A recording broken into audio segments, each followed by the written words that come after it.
এই মুহূর্তে বিজয় সরণিতে আছেন সহকর্মী শাহরিয়ার সৌমিক। সরাসরি যাচ্ছি তার কাছে। সৌমিক, বিস্তারিত জানাবেন।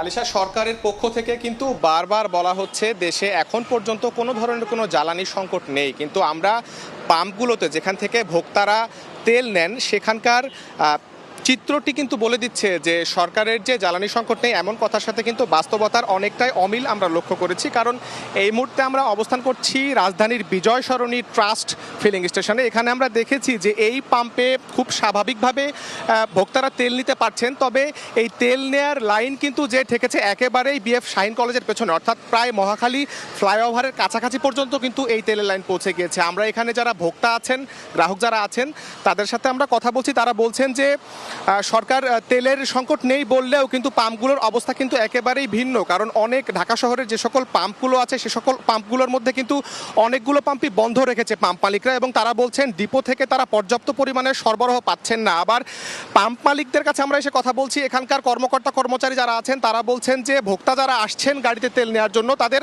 অনেকের ট্যাঙ্কিতেই অনেক তেল থাকা সত্ত্বেও তারা আবার ট্যাঙ্ক ফুল করার উদ্দেশ্যে এখানে এসে ভিড় জমাচ্ছেন, এমনটি কিন্তু তারা অভিযোগ করে বলছেন। তারা বলছেন যে সরকারের পক্ষ থেকে যদি তদারকিটা সার্বক্ষণিকভাবে সুষ্ঠুভাবে করা হতো তাহলে তারা তাদের যে এই কর্মকাণ্ড তেল দেওয়ার সেটি খুব ভালোভাবে পরিচালিত করতে পারতেন। একইভাবে আবার ভোক্তারা বলছেন যে সরকারের দিক থেকে পাম্প মালিক যারা তেল মজুত করে রাখছেন অবৈধভাবে, তাদের এই তেল মজুত করার যে প্রক্রিয়া সেটি যদি বন্ধ করা যায় তবে তারা যারা ভোক্তা যারা আছেন সাধারণ তারা খুব সুষ্ঠুভাবে তেল পাবেন, এমনটি কিন্তু তারা বলছেন। তো রাজধানীর বিজয় সরণি ট্রাস্ট ফিলিং স্টেশন থেকে জ্বালানি তেলের এই ছিল আমার কাছে সর্বশেষ।